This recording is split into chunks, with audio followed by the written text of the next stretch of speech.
Hello बच्चों, let's read the question.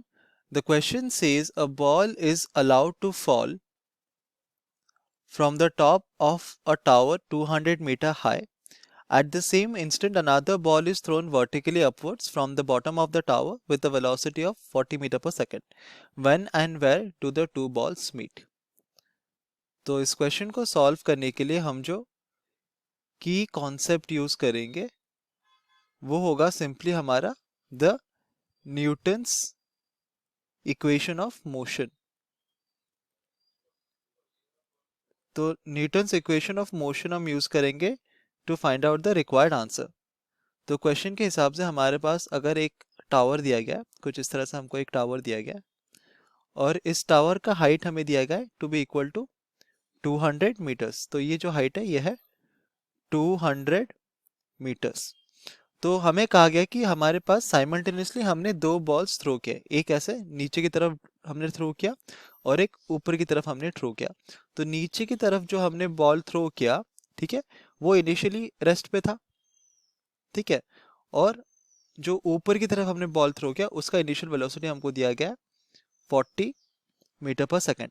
तो हम अज्यूम करते हैं कि इस पॉइंट पे पॉइंट ए जिसका हाइट फ्रॉम द ग्राउंड है h, तो from the top of the tower point A का जो हाइट होगा वो कितना होगा 200 माइनस h मीटर्स हो जाएगा.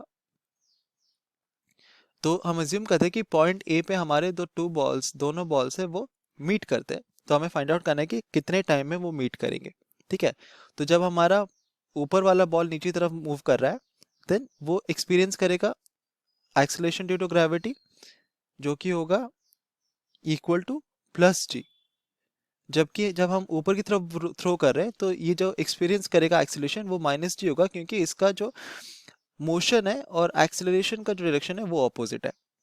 तो अगर हम यूज करें Newton's equation of motion that S is equal to U T plus half A T square, तो हम अज्यूम करते हैं कि एट टाइम टी दोनों बॉल्स मीट कर रहे हैं, ठीक है. तो हमारा S1 कितना होगा, S1 हम अज्यूम कर रहे हैं कि हमारा बॉल नीचे की तरफ आ रहा है और पॉइंट ए पे वो मीट कर रहा है. तो पॉइंट ए का डिस्टेंस फ्रॉम टॉप कितना है 200 माइनस एच. तो 200 minus of H is equal to, तो क्योंकि इनिशियल वेलोसिटी इसका जीरो है तो ये हो जाएगा half G T square. Similarly अगर हम बॉल को ऊपर की तरफ थ्रो कर रहे हैं तो जो डिस्टेंस से ट्रैवल करेगा ये होगा h और ये हो जाएगा, तो ये हो जाएगा 40 T minus of half G T square. तो ये हमारा हो जाएगा ऐसा.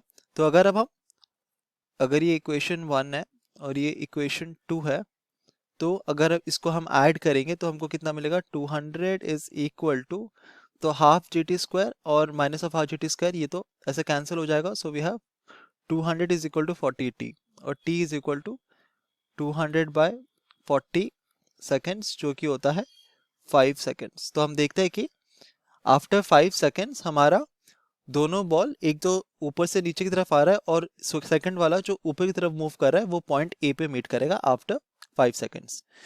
अब हमें सेकंड में फाइंड आउट करना है कि डिस्टेंस कितना होगा फ्रॉम द ग्राउंड, ठीक है. तो हमें बेसिकली h का वैल्यू निकालना है. तो अगर हम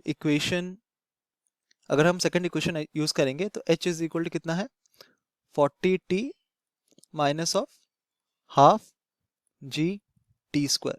तो ये हो जाएगा 200 minus of half multiplied by 10 multiplied by, sorry ये, हाँ ये 200 होगा, ये 5 सेकेंड्स है, so it is 25. This is whole in metres. तो ये हो जाएगा 200 माइनस ऑफ, तो इस 1 एंड दिस इज 5, 125 मीटर्स और ये होता है इक्वल टू 75 मीटर. तो डिस्टेंस ऑफ पॉइंट ए जहां पर हमारे दोनों बॉल्स मीट कर रहे हैं उसका distance from the ground is equal to 75 meters. Hope you understood it well. Best of luck.